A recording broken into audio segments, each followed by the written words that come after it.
Hello everyone, কেমন আছো সবাই? আশা করি সবাই ভালো আছো। তো ওয়েলকাম টু সঙ্গীতাস কুকস। আর একটা নতুন রেসিপি নিয়ে তোমাদের সামনে চলে আসলাম। আজকে দেখাবো হলো কচু শাক রেসিপি। আমি কিভাবে কচু শাক বানাই সিম্পল পদ্ধতিতে, কম মশলা দিয়ে। তো ওটাই আজকে তোমাদের সাথে শেয়ার করব। চলো, তো আজকে কচু শাকে আমি নিরামিষ মাছের মাথা ছাড়া বা চিংড়ি মাছ ছাড়া বানাবো বুট দিয়ে। তো এটাতে আপনারা পারলে চিংড়ি মাছ বা ইলিশ মাছের মাথা দিয়ে ওই সেম পদ্ধতিতে বানিয়ে খেতে পারেন। ওইভাবেই আমি বানাই মাছের মাথা বা চিংড়ি মাছ দিয়ে। তো এদিকে দেখো আমি কচু শাকগুলো কেটে নিচ্ছি। আমি মাসিকে বলেছি কেটে দিতে, তো মাসি আমাকে কেটে দিচ্ছিলো, কারণ আমার হাত চুলকোয় কচু শাক কাটলে, তাই।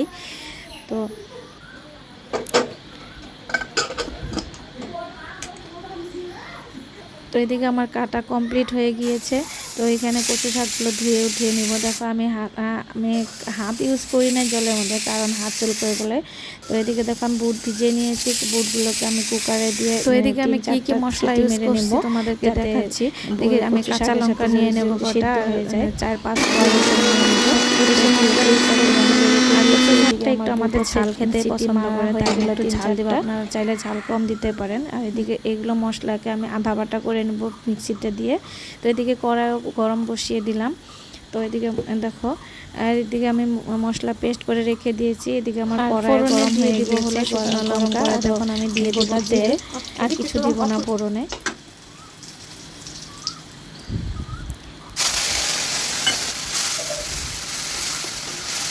তো আমি আবারও বলছি, এটাতে চাইলে আপনারা ইলিশ মাছের মাথা বা চিংড়ি মাছ দিয়ে বানিয়ে খেতে পারেন। শাকগুলো কচু শাক দিয়ে অল্প নেড়ে চেড়ে আমি ঢাকনা দিয়ে দিব 4-5 মিনিটের মতো। আর আমি লবণটা আগে দিয়ে দিলাম, যাতে নুনটা দিয়ে দিলে আমি কচু শাকটা জলদি জলদি মজে যাবে।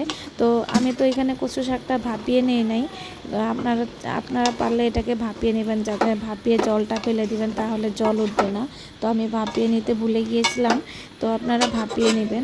তারপরে আমি ওর মধ্যে দিয়ে দেবো বুটগুলো দিয়ে নুন তো 5 মিনিটের মতো আমার সিদ্ধ করা হয়ে গিয়েছে কচু শাকটা। আমার 5 মিনিটের মতো হয়ে গিয়েছে। এটাকে আমার জলটা শুকোতে দেবো।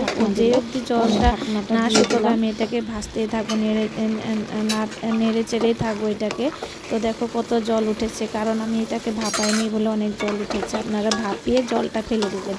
তো এখানে আমি এখন দিয়ে দেবো পরিমাণ মতো হলুদ গুঁড়ো।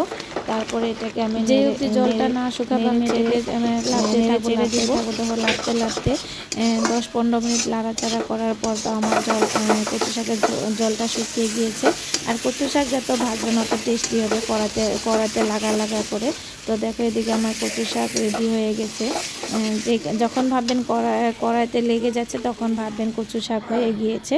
তো এই যে দেখো আমার এদিকে কচু শাক রেডি। তো আমি নামিয়ে নেব।